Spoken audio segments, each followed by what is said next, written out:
Ladies and gentlemen, welcome to It's Rainmaking Time. This is Kim Greenhouse.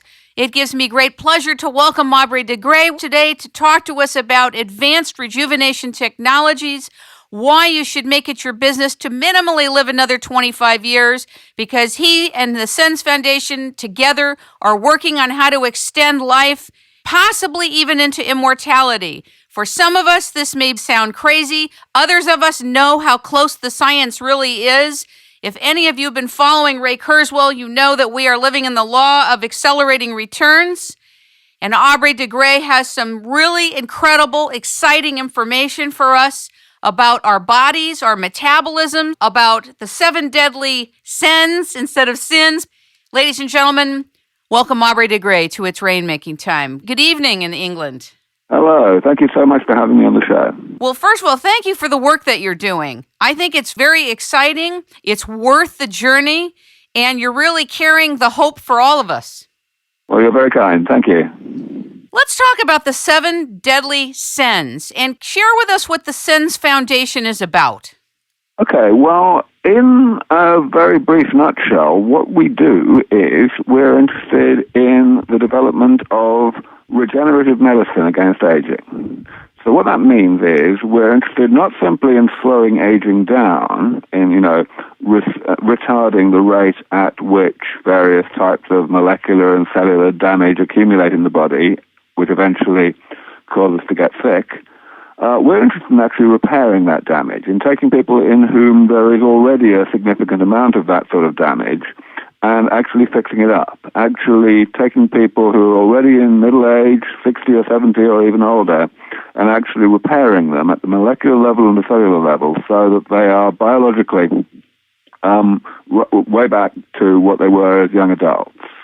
In other words, basically rejuvenating them.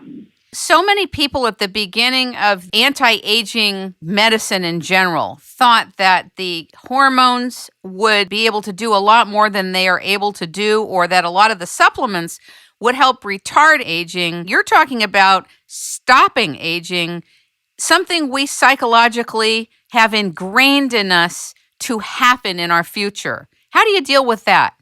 Yeah, you're absolutely right. Psychologically, it is a big problem. And, in fact, the only reason it makes any sense is because actually the word stopping is the wrong word. I'm not actually proposing that we have any realistic chance of stopping our normal metabolic processes from creating these various types of molecular and cellular damage that I mentioned. What I'm proposing instead is that we let metabolism go ahead and do that as normal side effects, inevitable side effects of its normal operation, but that we take advantage of the fact that a small amount of those various types of damage is harmless, because otherwise, of course, we would get sick at a much younger age than we actually normally do. And therefore, that we have this sort of window of opportunity to go in and actually repair these various types of damage before they get to a level of abundance that is pathogenic, that's bad for us. How did you identify where the 7 deadly SENS are? Great question, yeah. So I guess I had a very, very definite eureka moment. It was in the summer of 2000. And I'd been working in the field of gerontology, the biology of aging, for 5 or 6 years by that point. And so I was, I'd been going to lots of conferences, I'd been studying literature a great deal, I'd been publishing my own papers quite a bit. And during that time, I had gained, obviously, a pretty thorough understanding of the existing knowledge as to what aging actually consisted of. In other words, I had a pretty good understanding of what the various types of damage were that were accumulating throughout life, these various molecular and cellular changes that I've mentioned. So the big insight was to see how to classify those changes, to see how to partition them into a small number of different categories, and more particularly, to see how to categorize them in such a way that within each category one could actually describe, at least in essence, the sort of way that we might in principle go about actually fixing that type of damage. I realized, initially I listed 9 different types of damage, but quite quickly I realized that 2 of those types were more accurately described as essentially dividing up between the other types. So that's why it became 7. And within each type, I realized that there was a particular way of going about fixing it.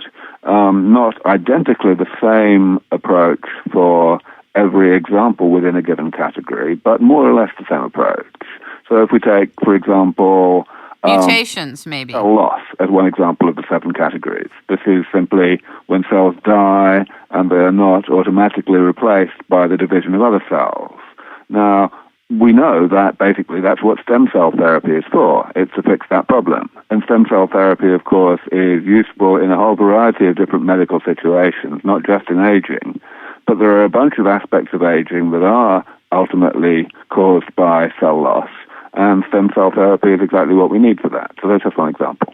What do you say to the people who are afraid of advanced rejuvenation applications and feel that we're interfering with, quote, the natural decay of the body, that we're, quote, not meant to hang out forever or hang out for more than a certain amount of time? How do you deal with that? Well, to be honest, I do have a certain amount of sympathy for that attitude. In other words, I don't agree with it at all, but I do understand why people think that way. Ultimately, the main reason why people think that way is because until very recently, really until this approach that I've been proposing over the past decade, it has been impossible, really, to foresee an end to aging. We have, the rational attitude has been, until that point, to view aging as something that is not going to be changed by technology for the foreseeable future. And that being the case, and given that we all appreciate how incredibly horrible aging is, you've got a choice to make as an individual. You've got to decide how you're going to live your life. Are you going to live your life, being preoccupied by this terrible, ghastly thing that's going to happen to you in the relatively distant future? Or are you going to find some way to effectively trick yourself into putting it out of your mind? Ultimately, the way to do that is to convince yourself that, for whatever reason, aging is actually somehow a good thing. That it would be somehow wrong to be interfering with it. And, of course, the reasons why the people have come up with for defending aging are totally absurd. There's no question about that. But that's okay if it works. If you can convince yourself that aging is a good thing, it doesn't matter how irrational your rationalization actually is. You know what I've found out in my own discoveries over time? I found out that if you put bad stuff in the water, if you eat packaged bad food with chemicals that we didn't used to eat years and years and years ago, and if you have bad stuff in the air, let alone the other type of things that people do to themselves, we can expect to be ill. There is something to be said for garbage in, garbage out. How do you feel, and what do you think about that, too?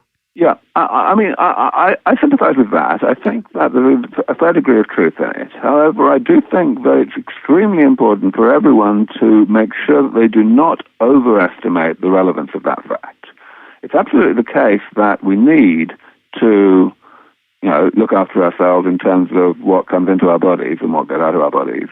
But that's not the whole story by any means. We absolutely have to recognize that most of the reasons why we get sick after we've been alive a long time are not aspects of our environment.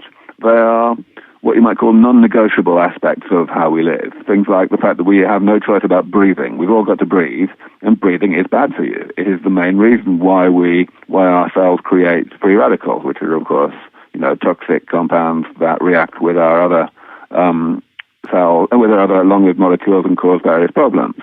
So, most of what we have to fix is things that are not actually dependent on the garbage in, garbage out aspect. That's very interesting. Do you think that it's possible that our DNA has changed over time and is more vulnerable now? There are one or two very limited, very well-defined ways in which that is somewhat true. The best example is probably the immune system. I think it's fair to say that people these days have a less good immune system than what we used to have. And there's a very good reason for that. The reason is simply that we have less need for a good immune system than we used to. A couple of 100 years ago, if you had a weak immune system, you wouldn't last long. And in particular, you probably wouldn't last long enough